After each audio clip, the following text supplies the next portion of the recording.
Warriors, आपके अगले केवल 5 मिनट और मैं दावे के साथ बोल सकता हूं this is going to be the real game changer for first chapter real number.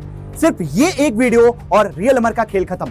ज्यादा वक्त जाया नहीं करते, आप सभी का स्वागत है अपने भाई यानी मैथ मेंटोर अभिनय राय सर की क्लास में। और अनअकैडमी के प्लेटफॉर्म पे मैं 5 मिनट के अंदर आपको इस पूरे चैप्टर का सुपर शॉर्ट का डोज देने वाला हूं। और ये केवल एक वीडियो देखने के बाद सिर्फ आपको प्रैक्टिसिंग की कमी रह जाएगी, जो कि पीवाईक्यू सीरीज के साथ और मोस्ट इंपॉर्टेंट गोड सीरीज के साथ आप कंप्लीट कर रहे होगे। बात कर लेते हैं इस चैप्टर में। तो चैप्टर नंबर 1 जो आपका है, इसका चीट शीट अगर तैयार करें तो इसके 2 पोर्शन डिवाइडेड है। सबसे पहला portion fundamental theorem of arithmetic, और इसमें भी अगर सवालों को बाइफ्रिकेट करें तो पहला पैटर्न आता है कि प्रूफ करो कि ये एक कंपोजिट नंबर होगा।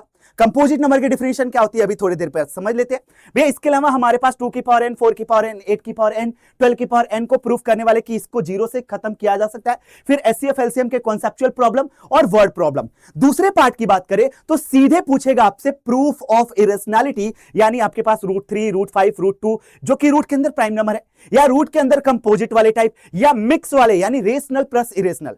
अब चैप्टर में थोड़ा सा इन-डेप्थ में घुसते हैं तो बात कर लेते हैं कि अगर नंबर्स के गेम को समझा जाए तो सबसे पहले आता भाई नेचुरल नंबर, जो कि 1 2 3 यानी काउंटिंग नंबर्स। इसमें अगर मैं 0 को इंक्लूड कर लूं तो यह बन जाता है होल नंबर। भैया होल नंबर के अंदर अगर नेचुरल नंबर के नेगेटिव साइन को भी इंक्लूड कर ले तो यह बन जाएगा इंटीजर, और इंटीजर के अंदर अगर हम फ्रैक्शनल नंबर या डेसिमल नंबर या negative sign of fractional number को इंक्लूड कर ले तो यह फाइनली बन जाता है अपने पास द ओजी गेम चेंजर यानी रेशनल नंबर। भाई रेशनल नंबर में अगर मैं इरेशनल को मिक्स कर लूं तो ये रियल नंबर बन जाता है।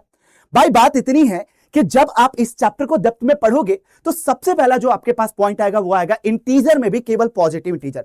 तो पहला फंडा जो आपके चैप्टर में that is fundamental theorem of arithmetic क्या बोलता भैया कि दुनिया का कोई भी नंबर या तो प्राइम होगा, अगर वो प्राइम नहीं हुआ तो मैं उसको उसके प्राइम फैक्टर्स के प्रोडक्ट के फॉर्म में नोट कर सकता हूं। और बड़ा यूनिक सा सेट आता है, एक्सेप्ट किस ऑर्डर में इनको मल्टीप्लाई कर रहे हो, और ऐसे नंबर केवल और केवल एक कंपोजिट नंबर होते हैं। भैया ये बात समझ में आ गई। अब आते हैं कि प्रूफ ऑफ इरेशनैलिटी वाले में क्या फंडा यूज करना पड़ता है। तो अगर आपको याद हो तो बोला गया था कि एक प्राइम नंबर p अगर a स्क्वायर को डिवाइड कर रहा है तो वही प्राइम नंबर p a को भी डिवाइड करेगा, पर यह केवल और केवल वैलिड होता है प्राइम नंबर जब a स्क्वायर को डिवाइड कर रहा है तब। लेट्स से कि अगर मान लो रूट में 6 का प्रूफ कर रहे हो और आप बोलो कि 6 अगर मान लो कि p स्क्वायर को डिवाइड कर रहा है तो 6p को डिवाइड करेगा, ऐसा बिल्कुल नहीं होता क्योंकि 6 एक कंपोजिट नंबर है। चलिए, तो प्राइम फैक्टराइजेशन वाली बात जब हम करते तो हम क्या करते दोस्त, किसी नंबर को सबसे पहले जज करते कि इवन है या ऑड है। अगर वो नंबर इवन है तो सबसे स्मॉलेस्ट प्राइम नंबर 2 से डिवाइड करते हैं, और जैसे ही डिविजिबिलिटी कंप्लीट होती है हम उस नंबर को प्राइम फैक्टर्स जो निकाला गया है उसके प्रोडक्ट के फॉर्म में लिख देते हैं, और यही कहलाता है हमारा प्राइम फैक्टराइजेशन। तो आई होप कि इस चैप्टर के जो बेसिक पॉइंट थे वो समझ में आ चुके होंगे। एक मिनट, प्राइम नंबर नहीं समझ में आया? अरे वो नंबर जिसके एग्जैक्टली 2 फैक्टर होते हैं, 1 या तो खुद वो नंबर, यानी वो नंबर 1 से डिवाइड होगा या खुद से। अगर मैं कंपोजिट नंबर की बात करूं तो 3 या 3 से ज्यादा फैक्टर्स वाले नंबर हमारे कंपोजिट नंबर कहलाते हैं। जैसे कि अगर मान लो सबसे स्मॉलेस्ट कंपोजिट नंबर की बात करूं 4, भैया 2 डिजिट वाला smallest composite number that is 10। तो ऐसे सवाल आपके एग्जाम में आते हैं। अब बात कर लेते हैं कि सर ये कोप्राइम नंबर क्या होते हैं।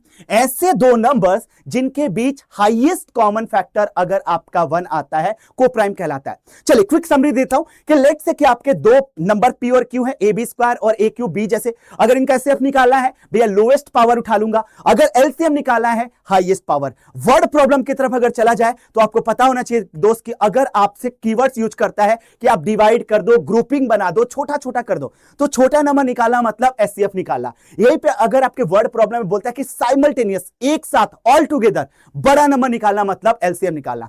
आई होप ये चैप्टर एकदम कंसाइज वे में आपको रिकॉल हो चुका होगा। मिलता हूं ऐसे धमाकेदार एक और आपके पॉलिनोमियल की कहानी के साथ, तब तक के लिए प्लीज ख्याल रखिए, इस तरह मुस्कुराते रहिए। Good bye, bye bye, sayonara.